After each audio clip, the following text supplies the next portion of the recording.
E aí, galera do Zona Negativa, galera do Popsfera, como é que vocês estão? Estou legal aqui também, né, em casa, gravando aí para vocês o segundo episódio do arquivo do The Rock. E hoje a gente traz aí um pouquinho da história, um grande achatadão aí da história de uma das bandas mais importantes do rock nacional, tá? Que é Plebe Rude.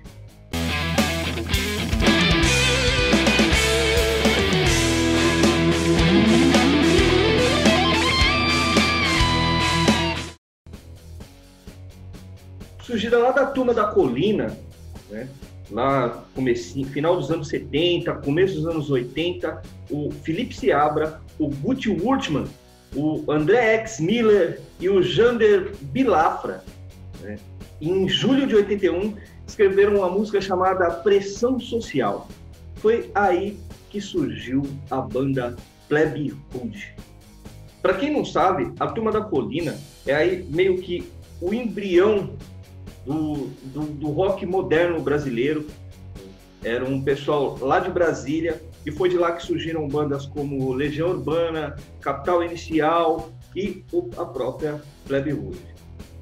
Nessa época, assim, a gente tinha uma grande repressão, uma grande censura. A gente estava num período ainda de ditadura, né?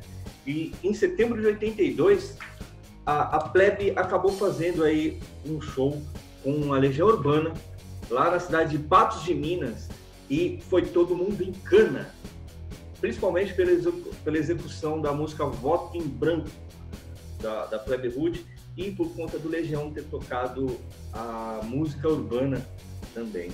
Eles acabaram só não ficando presos mesmo, porque tinha lá todo um mise-en-scène. O pessoal pensou que por eles serem uma molecada lá de Brasília, que tinha alguma coisa a ver com políticos e tudo mais, eles acabaram não ficando em cana.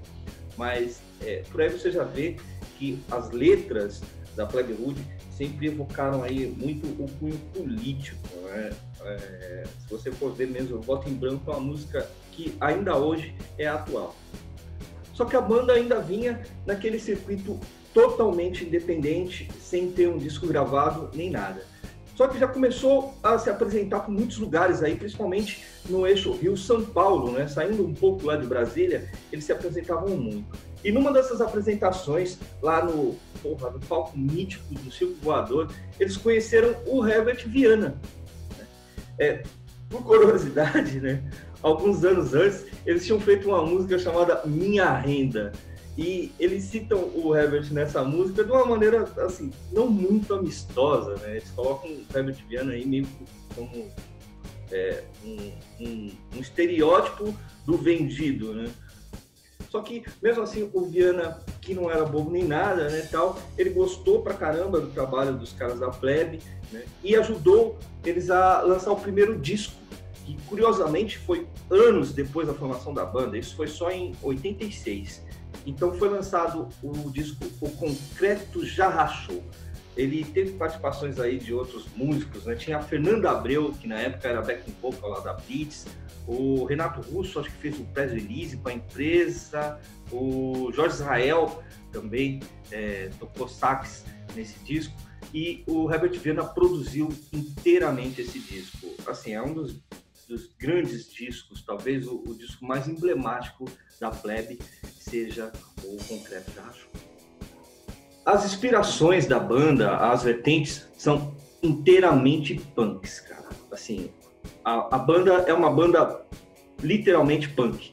As influências dela são do rock britânico, né, e de new wave, mas as letras são totalmente engajadas na visão político-social.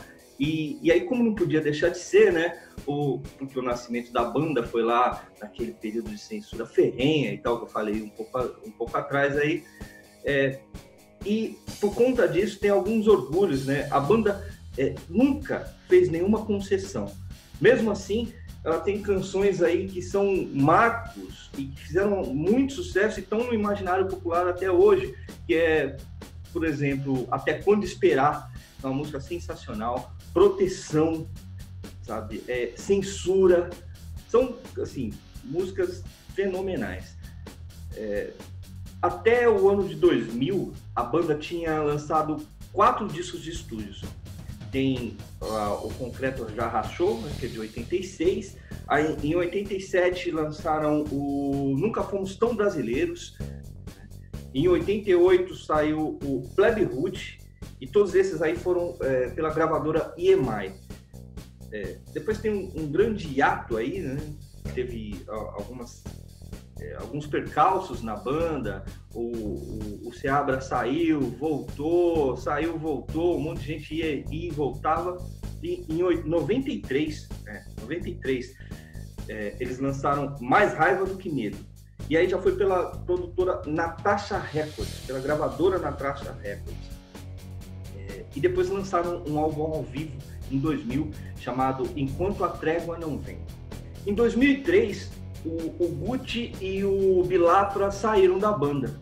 E logo depois disso aí, teve, talvez, eu acho que a adição mais importante, aí, segundo o próprio Felipe Seabra, foi o momento catalisador aí para a retomada dos caminhos da banda, que é a entrada do Clemente Nascimento, que também faz parte dos Inocentes, e ele entrou para a Plebe.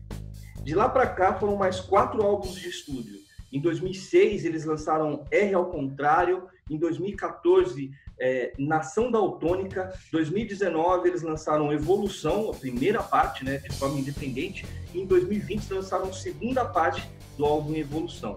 Eles também lançaram mais 2 álbuns ao vivo, que é de 2011, eles fizeram aí uma releitura, sabe, até em comemoração ao aniversário de 30 anos da banda, eles lançaram um disco ao vivo chamado Rachando Concreto, ao vivo em Brasília.